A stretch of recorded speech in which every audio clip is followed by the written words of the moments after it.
Hello everyone, it's Fitter One. Thought I'd introduce myself and my project and some of the videos I'll be putting out. So behind me is my project car, the 1968 Dodge Dart GP.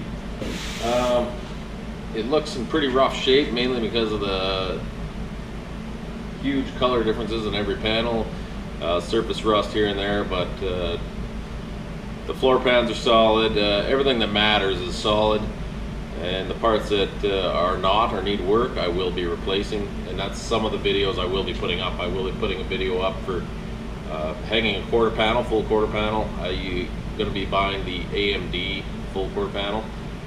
I'm going to do a video on the 8 3/4 narrowing and widening a wheel well, how I did it. I don't imagine everyone will have the car that far apart to widen their wheel wells, so take it with a grain of salt, I guess, and modify it to your own liking. So I'll take you around, show you a walk around of the car, and we'll get going on this.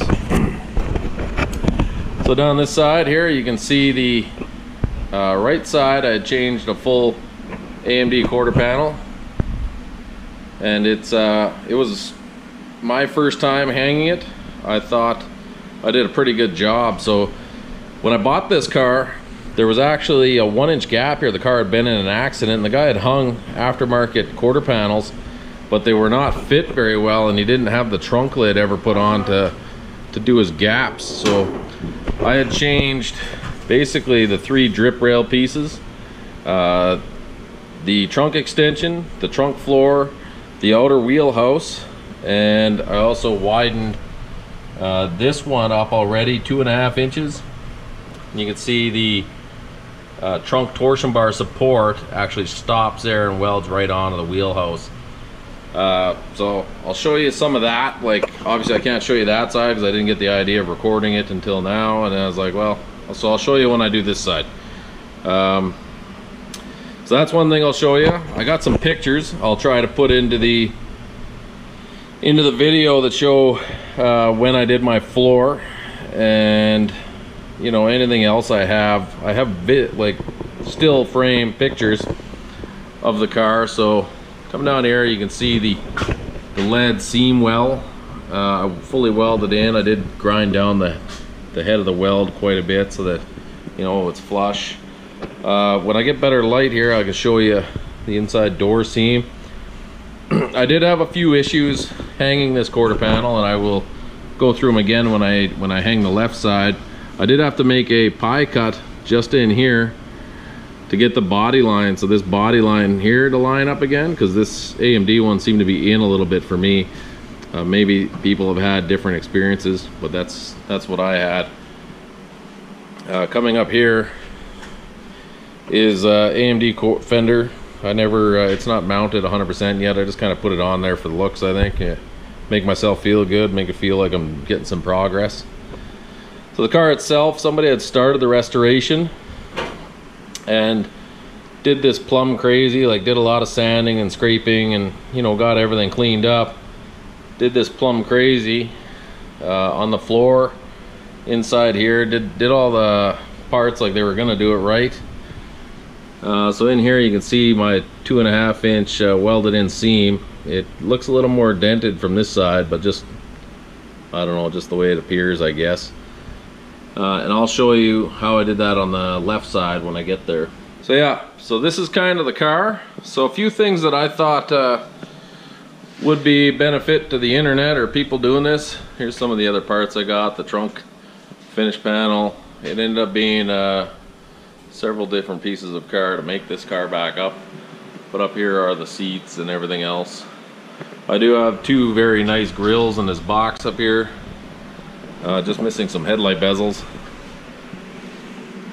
but I'll take you through what I thought was relevant. So some of the things I'm going to cover in the next few videos, and if there's interest, great. If not, then at least I put my version of how to do things up. I'm going to be doing the spring relocation kit on video, which I don't have it out here for this video, but I will show it to you. I'm also going to do the, like I said, I'll show you what I did when I do this side, as well as I'm going to do a video on hanging this quarter panel when I get it. So Some of the good differences are, like when you push on this, that's an like a aftermarket cheap skin, and then when you go to the AMD stuff, it is pretty good. Like, you got to really give her. You can get some compression, but it's very strong stuff, very well put together. Big difference.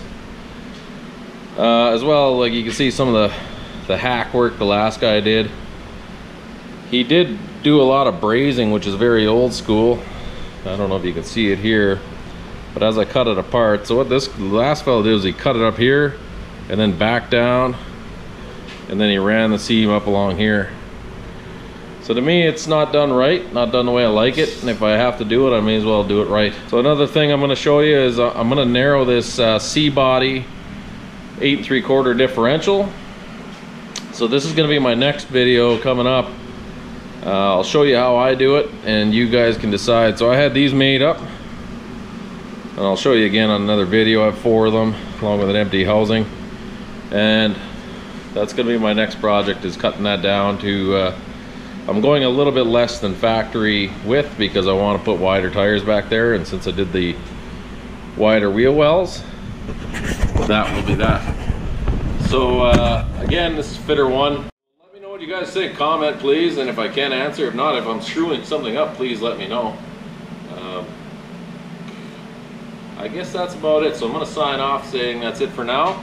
Like I said, if you want to see the 8 3/4 narrowing, I think that's something I wanted to see out there, as well as the spring relocation. I'll document that very well. It's going to take me some time because everything's money driven, right? I have the kit and everything, but first things first, I want to do that axle first. All right, guys. So take care, and please comment, like, subscribe. You know the bit. All right. Bye bye.